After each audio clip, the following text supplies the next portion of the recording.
2024년 3월 28일 목요일 하나님 나라를 시작하는 말씀 묵상 시간입니다. 오늘은 젊은 이누리 이순의 박은선 집사님께서 마가복음 15장 1에서 15절까지의 말씀을 봉독해 주시겠습니다. 하나님의 말씀을 경청하십시오. 새벽에 대제사장들이 즉시 장로들과 서기관들 곧 온 공회와 더불어 의논하고 예수를 결박하여 끌고 가서 빌라도에게 넘겨주니 빌라도가 묻되 내가 유대인의 왕이냐? 예수께서 대답하여 이르시되 내 말이 옳도다 하시매 대제사장들이 여러 가지로 고발하는지라 빌라도가 또 물어 이르되 아무 대답도 없느냐? 그들이 얼마나 많은 것으로 너를 고발하는가 보라 하되 예수께서 다시 아무 말씀으로도 대답하지 아니하시니 빌라도가 놀랍게 여기더라.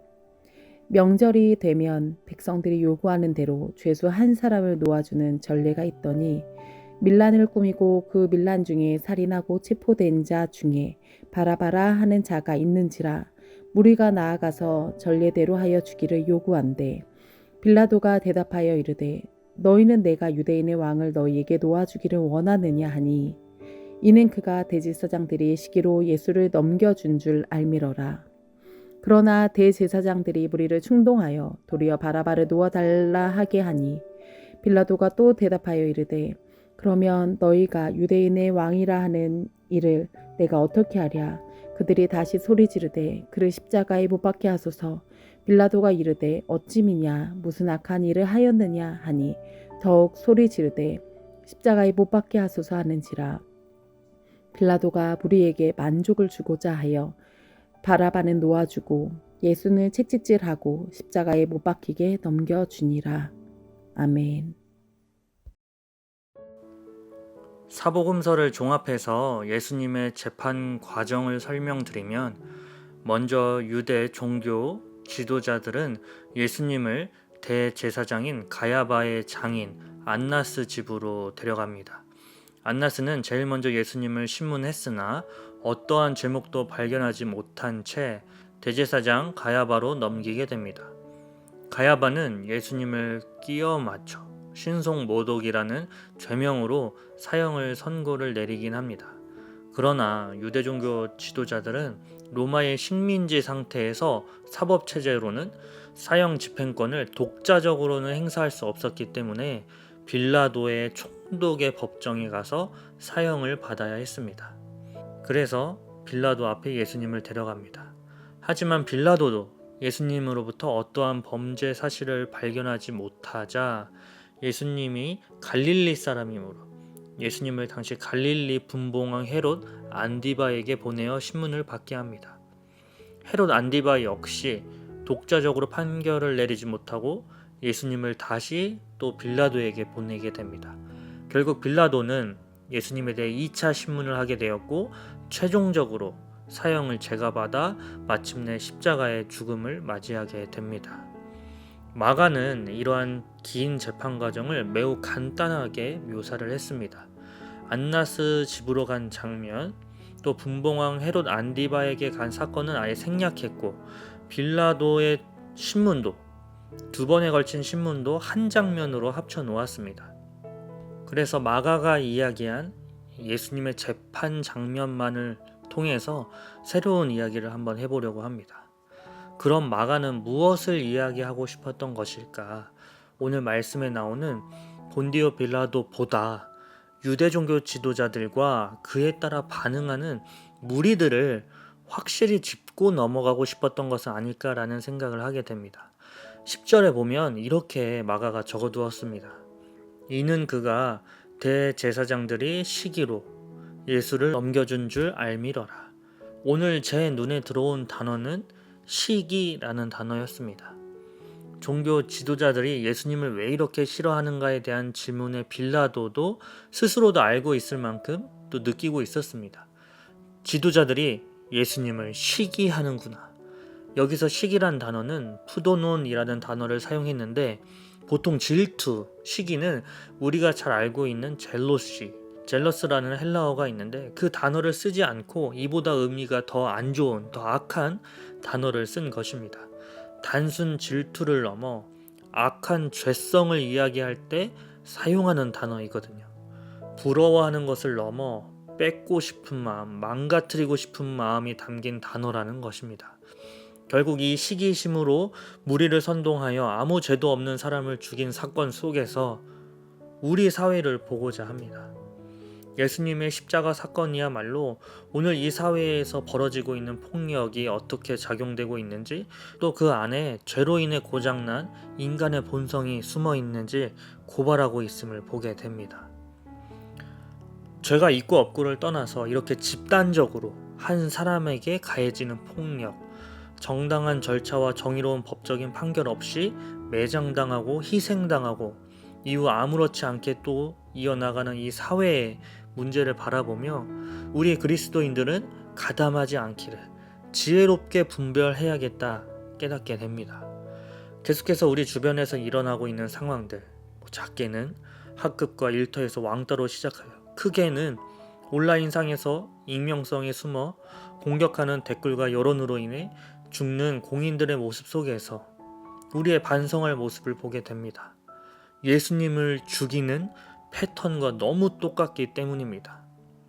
그리고 그 폭력의 시작은 인간의 시기심 때문입니다. 인간은 누군가를 부러워할 수 있습니다. 혼자 사는 세상이 아니기 때문에 그런 마음이 드는 것은 자연스러운 일입니다. 그러나 그 시기심이 도를 지나쳐서 폭력까지 이어지며 더 나아가 희생양을 만드는 것이 바로 이 문제라는 것입니다. 마가는 예수님께서 시기심에도 그저 묵묵히 그 십자가로 가시는 모습을 통해, 또 십자가에서 죽으심을 통해 우리의 시기심을 오히려 돌아보게 하고 계십니다.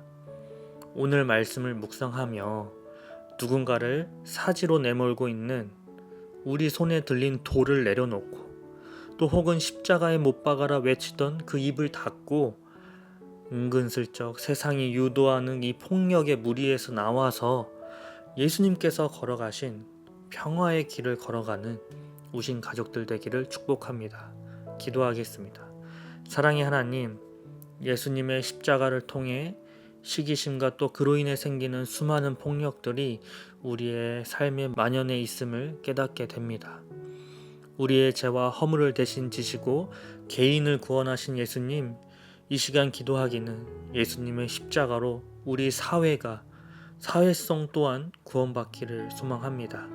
시기심과 폭력을 내려놓고 진정한 평화의 왕이신 예수님을 따라가는 자들 되도록 인도해 주옵소서. 예수님의 이름으로 기도합니다. 아멘. 오늘 말씀을 읽어주신 박은선 집사님의 사연입니다. 제가 사연을 읽어드리겠습니다. 안녕하세요. 젊은 이누리 이순 박은선입니다. 저는 믿음 있던 외갓집의 영향으로 모태신앙으로 자랐고, 어릴 때 교회에 6일 다니고 학교는 하루만 가면 안 될까? 라는 생각을 자주 했습니다. 믿음이 있으신 어머니와 달리 아버지는 믿음이 없으셨고 교회 가는 것을 극도로 싫어하셨고 핍박을 많이 하셨습니다. 수련회를 가야 하는데 아버지가 허락해 주시지 않으시니 저와 동생은 몰래 출발해서 가고, 그 뒷감당은 어머니가 늘 해주셨고, 술 드시고 올 때면 난리가 난 적이 한두 번이 아니었습니다. 교회 다니지 않겠다 대답하지 않으면 맨발로 집 밖에 쫓겨났다가 아빠가 잠드시면 들어오기도 했습니다. 아버지가 무서웠고 왜 우리 아빠는 예수 믿지 않을까 생각하며 온 가족이 함께 교회에 오는 사람들이 너무 부러웠습니다. 교회에 관한 일이 아니면 누구보다 딸들을 사랑해주는 분이셨는데 교회 일로 너무 핍박을 하시니 저도 점점 아버지와 멀어졌습니다.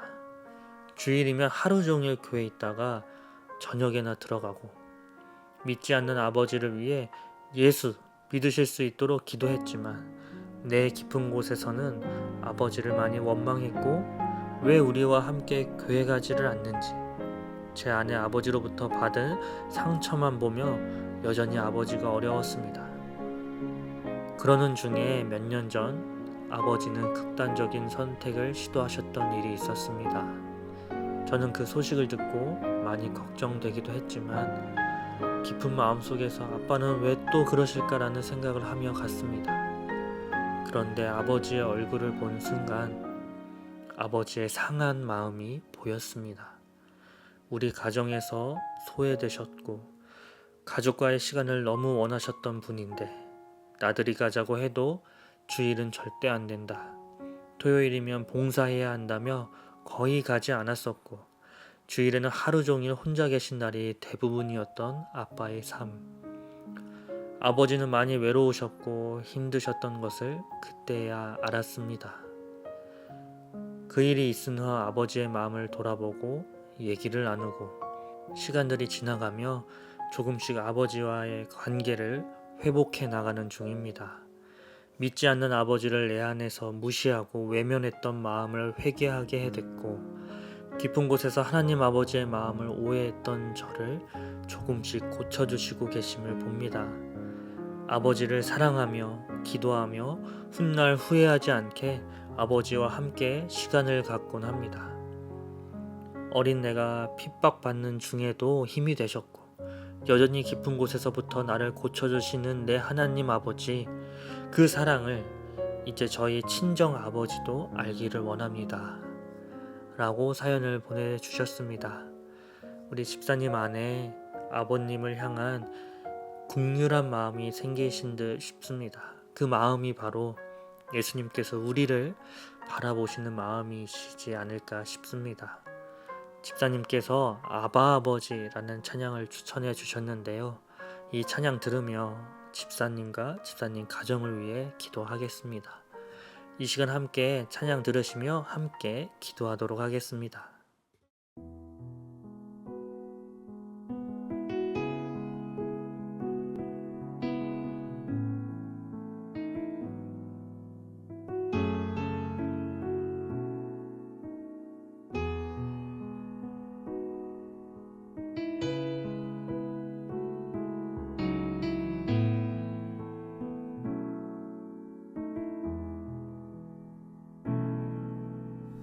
아바 아버지, 나를 안으시고 바라보시는 아버지,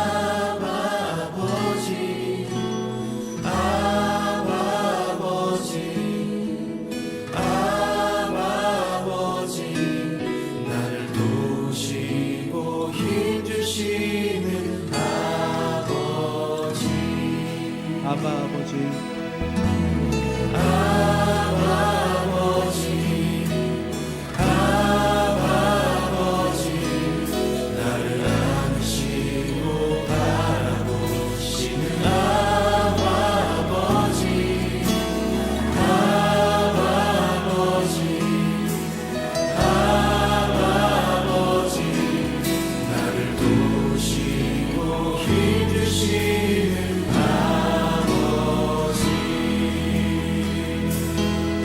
주는 내 맘을 고치시고 볼 수 없는 상처 만지시네. 나를 아시고 나를 이해하시네. 내 영혼 새롭게 세우시네. 아바 아버지, 나의 영혼을 주께 부탁드립니다. 나를 안으시고 바라보시는 아버지,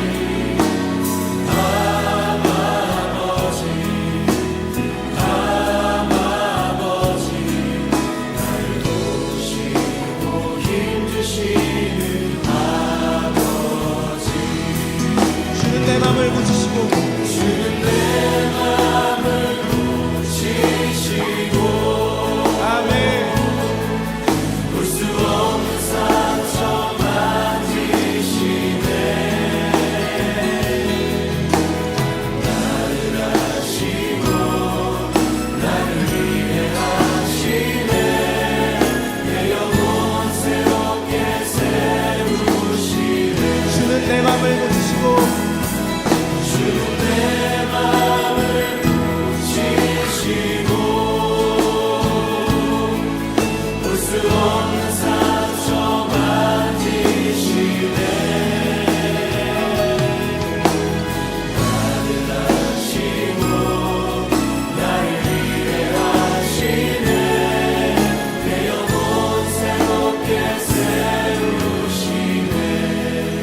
다시 한번 이 노래를 부를 때는 옆에 있는 분과 함께 불렀으면 합니다. 이 시간 아버지가 얼마나 당신을 사랑하시는지, 그리고 아버지의 능력이 당신에게 충만히 임할 것을 선포하고 기도하고 또 기대하는 마음으로 불렀으면 합니다. 다시 한번 불러보겠습니다.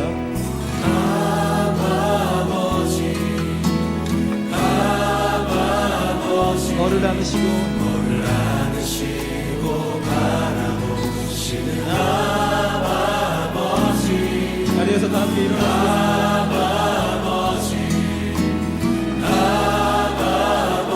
너를 도우시고 힘주시는 아버지, 주는 내 마음을 고치시고 주는 내 마음을 고치시고 아멘. 볼 수 없는 상처 만지시네. 너를 아시고 너를 이해하시네. 내 영혼 새롭게 세우시네. 믿음으로 주는 내 마음을 고치시고 주는 내 마음을 고치시고 볼 수 없는 상처 만지시네. 너를 아시고 너를 이해하시네. 내 영혼 새롭게 세우시네. 주는 내 마음을 고치시고 볼 수 없는 상처 만지시네.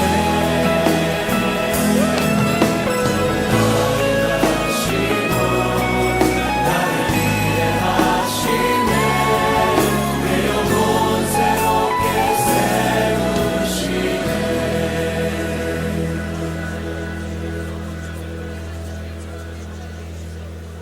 영광과 존귀로만 쓰신 우리 주님이 우리의 아빠 되심을 인하여 감사하며 찬양합니다. 아버지, 이분의 삶 안에, 이 형제님과 자매님의 삶 안에 다른 어떤 은혜가 아닌 우리 주님의 능력과 영광이 남은 삶을 이끌어 주시옵소서. 사랑하고 축복하며 예수님의 이름으로 기도합니다.